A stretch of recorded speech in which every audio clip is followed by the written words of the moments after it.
शुरू करता हूँ बबरकत अल्लाह के नाम से जो बहुत बड़ा मेहरबान और नहायत रहम करने वाला है।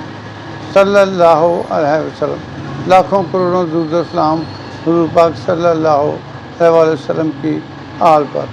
आज हमारा टॉपिक है खट्टे डकार। हर वक्त आदमी खट्टे डकार लेता है, हर वक्त जी मतलाता रहता है। होम्योपैथिक की बेहतरीन दवाई ये दिल मतलाने की खट्टे डकारों की लाइकोपोडियम है।